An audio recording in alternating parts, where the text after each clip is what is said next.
Silicon Hunter here. I got a limited supply of dateless buffalo nickels. A limited supply, not limitless. So we have a little fun with Nickel Date. I'm gonna bring out some dates back, see what years we got. I always thought always been experimenting with this one roll I got from a local dealer. It's getting hard to find these. So I'm just gonna have a little fun. So I may have a partial date on there, but we're going to still do this. Anyway, so just so you know, right up in here is where the date should be at. And there are toothpicks. So what we're going to do is, this is Nickel Date, and it's got a little bit of acid in it. So what it does, it finds the impression of the stripe and re-etches it so you can pull out a date. And sometimes, most of the time it works. Every now and then you get a nickel it will not work on, and it's worn out too smooth. So what I do, I put just a little drop where the date should be at, and I kind of agitate it just a little bit until we're moving more over towards the center of the screen. Now I can already see a date starting to appear.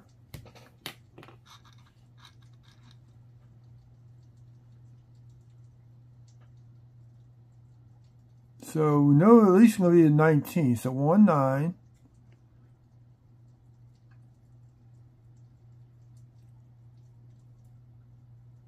So it's starting to reveal a number. It looks like it could be in 1916.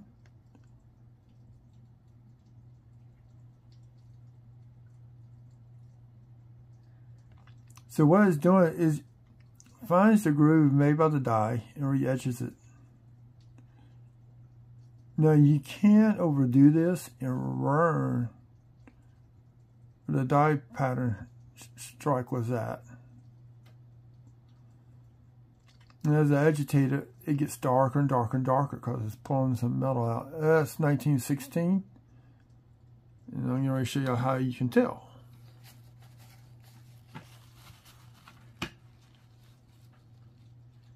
So I use a paper towel or a napkin. Should use gloves when I do this. So now using my pen, got the 1, 9, the 1, beginning of the 6, right there. Okay.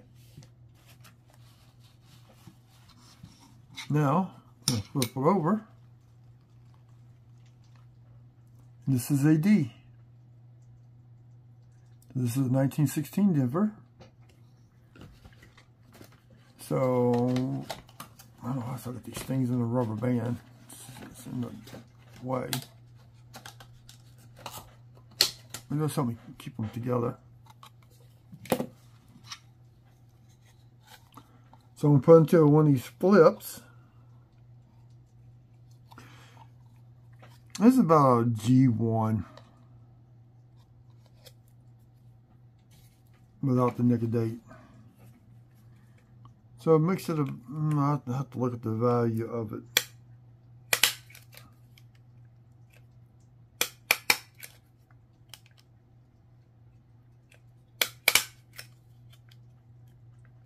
So what I'm doing is I'm stapling.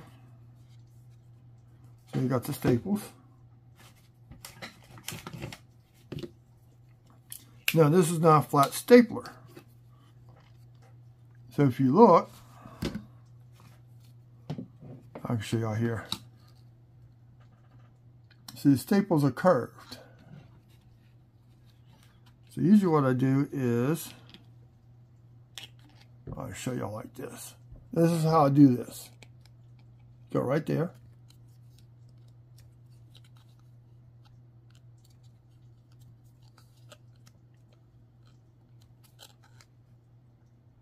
And flatten them out. What this does is prevent these from rubbing together and that arc of the staple ripping through the plastic and scraping up the nickel. So we know it's 1916. Denver. Nicodate. I'll write that on here.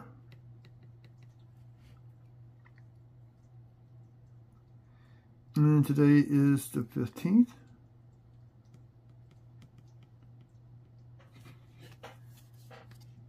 That's how I mark my flips. Okay? So let's pull out another one.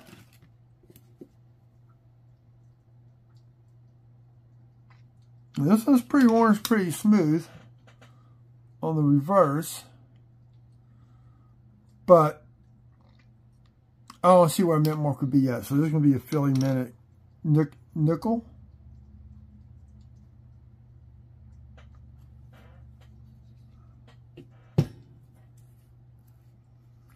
Now, I ain't going to do too many of these. Like I said, it's hard to get these. The guy got these from said that this was all he had. Was enough for one roll. But another guy completely out.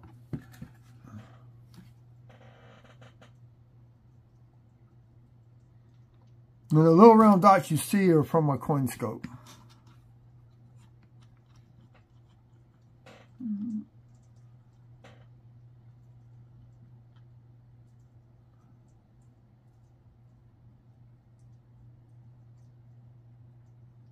We may or may not get nothing out here because this is pretty well worn and smooth.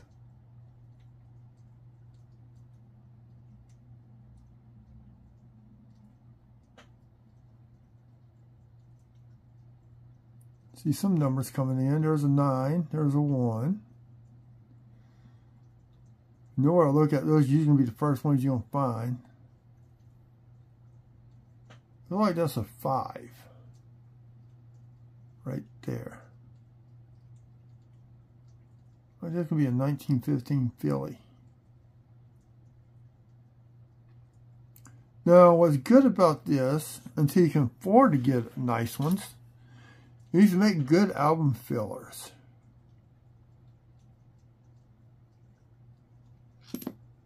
See, if you have an album for Buffalo Nickels, it's so dark I gotta draw it off. Yep, 1915.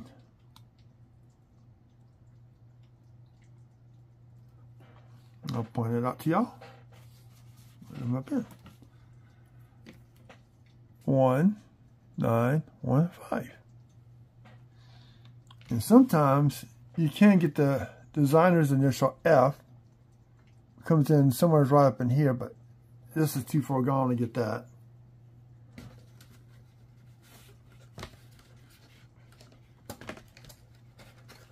Now, the flips I'm using are for quarters and for nickels.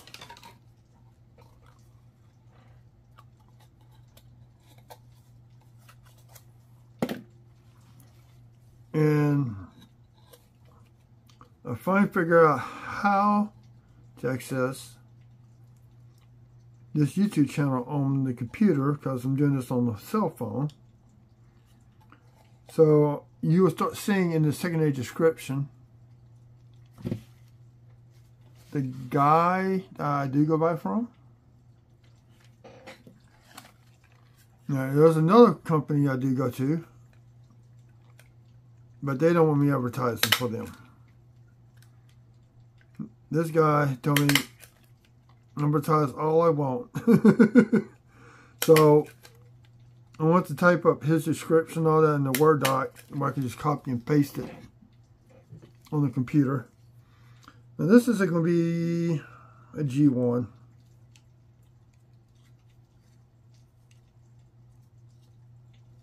Okay.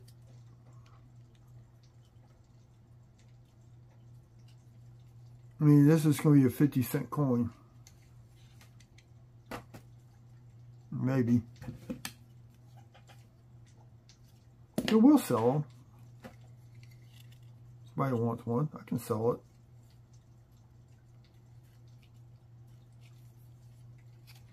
So these are album fillers, not to be sent off for grading because they will come back as damaged.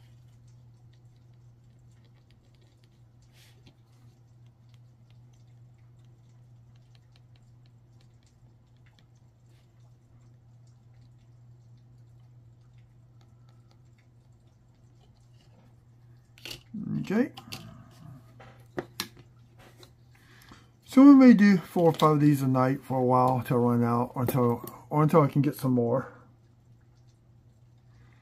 Now this one, I may have to see if I can pull a mint mark off of it.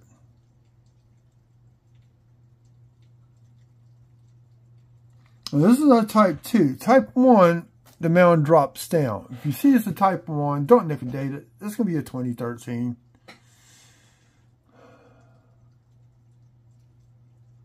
This looks like this may be a San Francisco mint. Well, we'll find out. So, it takes just a little drop. That's all it takes. Now, you can clean these a little bit off with rubbing alcohol. It tends to help out some. If anything, it just leaves your room. Yeah, I got the green mint. I'm trying to find this stuff. There we go. I got the mint scented one. Okay, this may be a hard one to get the date off of.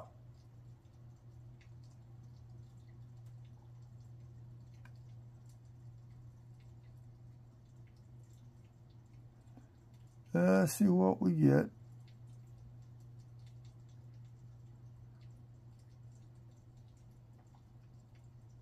Okay, I see a 2.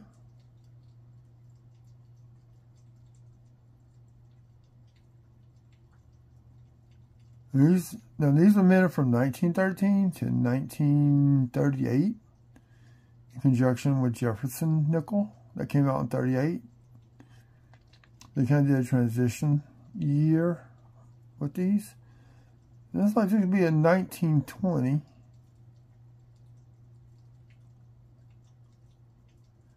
Definitely going to be a 0 right there.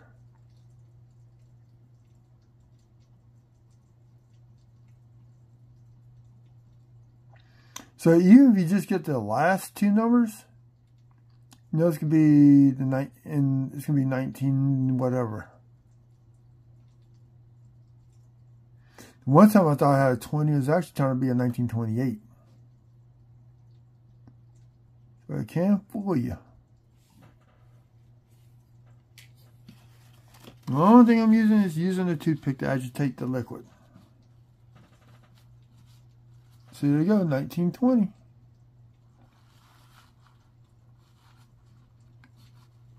And you see how hard it was to draw it out. I'm going to flip it over. See if we can come up with a mint mark. And the mint mark can be right below 5 cents where the E and the C are at.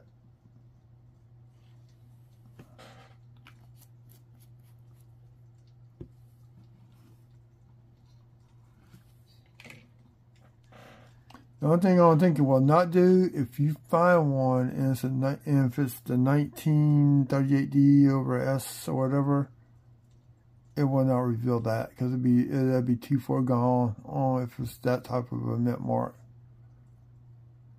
Actually, this kind of cleans the coin up a little bit too because it loosens up all the trash.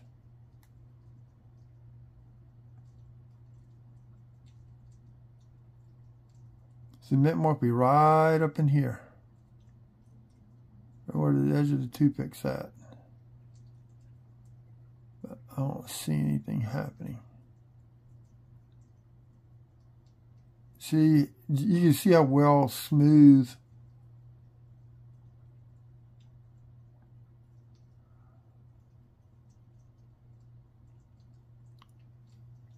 I don't know what that is. Oh, let me turn it off and turn it back on. Not paying for the software. So until then, I'll just keep using it.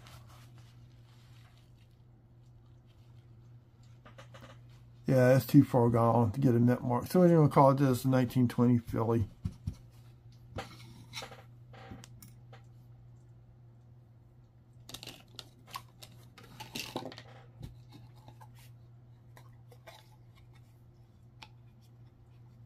I actually did this for a neighbor.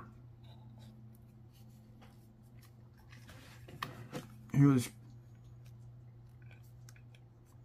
a construction worker. And they were digging around Staples. They were digging footings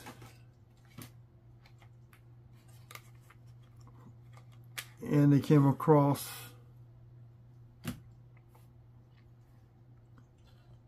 a bag of coins buried in the ground where they were digging at.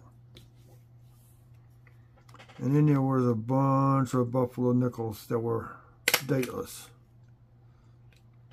Had some silver, Mercury Roosevelt, some Benjis. The dude was all excited. He's from Mexico. Really a nice man. And he went to the owner with it. The owner said, keep it. You found it, you keep it. So I gave him a rough estimate value. Consider that they were wrapped up in oilcloth, protecting no telling how long they've been down there. The oldest coin, the more modern version, I think, was a 64 Kennedy. And there was a few Bobber dimes in there. Also, the guy bought the property, and they think they had cleared the land off, and they think that that was buried near their tree. There was a marker for it. So he's selling some silver.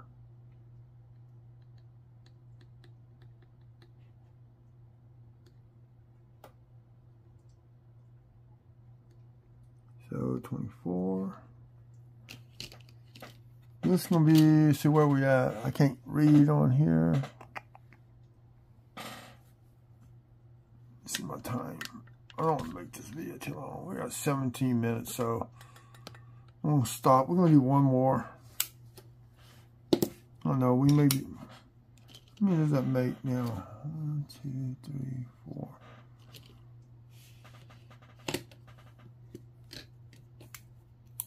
That's 3. So we only do 4 or 5 at a time until we get them all done. Hopefully by then I can procure some more. So this one I can kind of make out the 1 and the 9. So this may be a 19. See, there's the F for the designer's initials. So we put the date out. Okay, this is going to be a dateless. I mean, this is going to be a Philly minted. So let's bring the F out a little bit more too with this.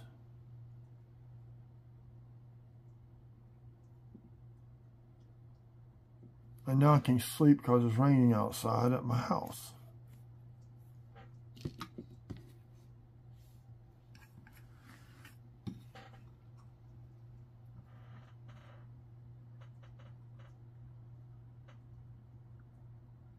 Yep. Looks like it's going to be a 1919. Definitely going to be a 1919. And that's going to be about much of that as we're going to be able to get out. Now, if it comes up that fast, you let it sit a little bit longer. And it'll bring out a little bit more of the numbers. Sometimes the designer's initials will come out a little bit more.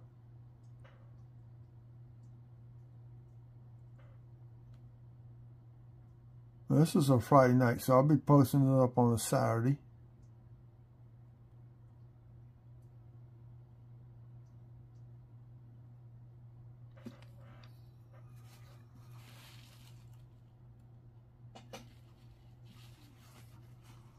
Y'all see it? See? 1919.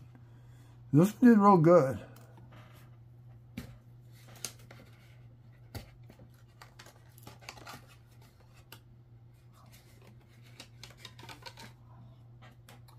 This does take time to do these.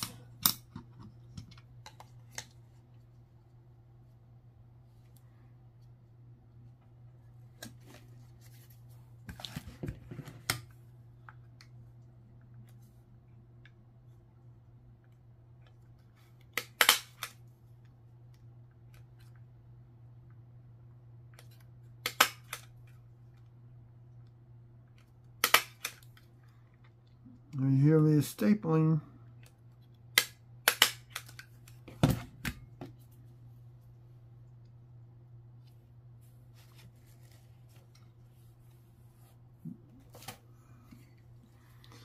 Yeah, you can buy a flat stapler. They're a little bit more expensive.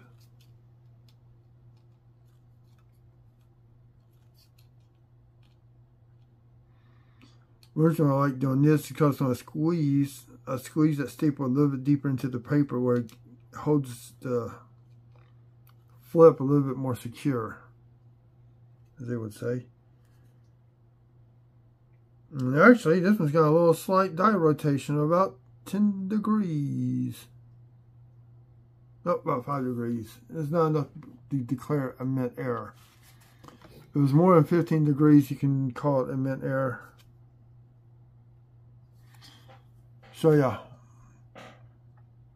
you can see how it's upside down. So I got the engine pretty much parallel with the bottom of the flip. And if you look at the Buffalo, it's rotated about 5 degrees to the right.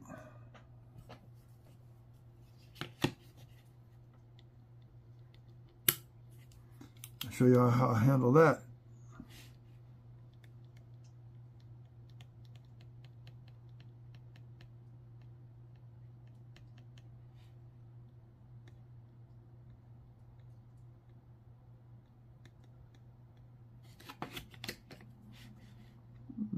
Put 5 degrees.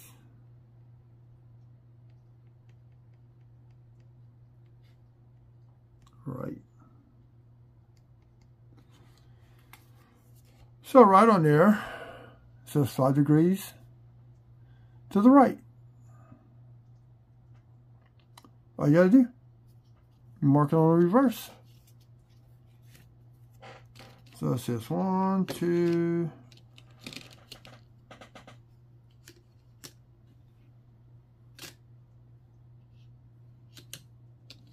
it says a 17.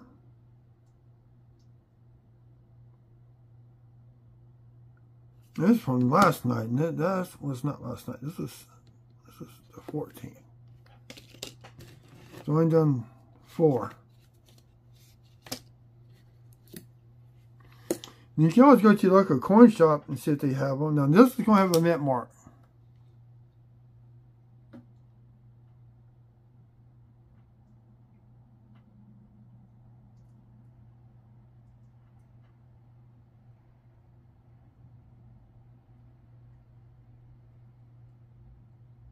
And that is an S. So I don't have to worry about that. That is an S. Once you do this enough, you start recognizing the shapes.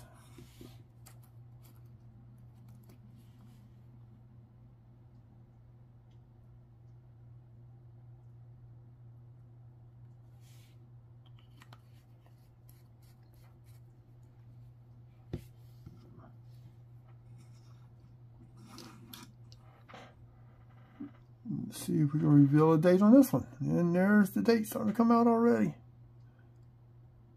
That's going to be a 1918. Nope. It's another 1919.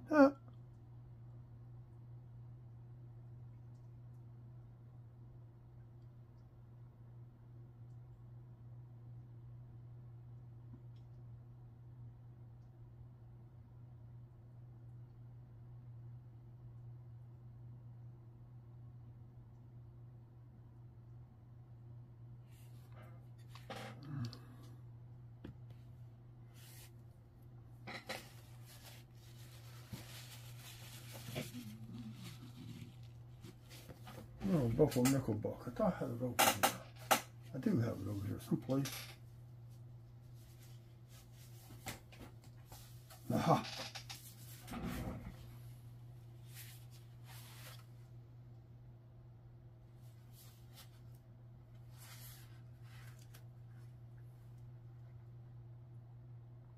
Do not have the 1919S in my book.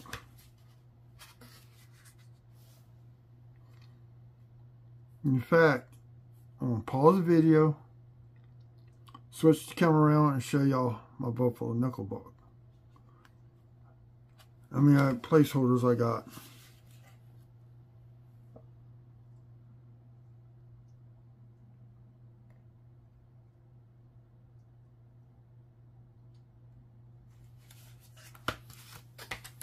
So let me do that. Pause. Okay, I actually didn't kill the video. Well, that's okay. I can pick it up, merge it with this one with the other one. This is my Buffalo nickel buck, so I can show y'all. Okay. A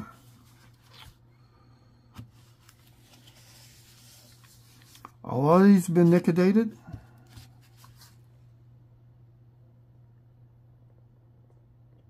Some I didn't have to. I thought I was going to have to, like this 1918D.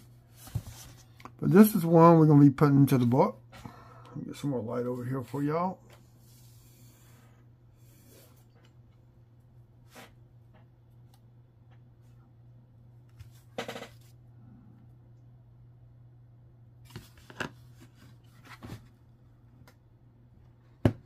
These are hard to put into these books. Sometimes I have to work them in. There we go. So, this is a type 1, type 2. See, it says raised mound. So you can, they only did it in the 13s. They did it in Philly, Denver, and San Francisco. So, this is what my Buffalo nickel buck looks like. Still got a few left to get. And the do not show in here is the 38D/S, which is I have. So I got these two in here.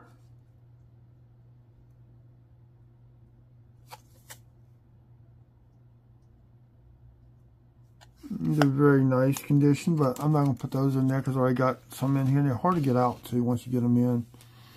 So that's going to conclude this video. And now I'll merge this with the other one in the morning. So by the time y'all get it, I would have already have it merged. Hope you enjoyed it. If you're new to the channel, hit the subscribe button. Turn on the bell for future notifications when I upload a video. So we'll have tomorrow. I got my nickels from my previous hunt for the search for the big giant beehive and some other things like that. Then on Sunday will be pocket change for kids video, which I have my bag of coins someplace for that video. I just got pre-search them, make it a short video. Try and keep that as short as possible. So, if you think your kids are interested, I got 23 episodes, so this week can be episode number 24. Y'all have a good evening. Keep on hunting.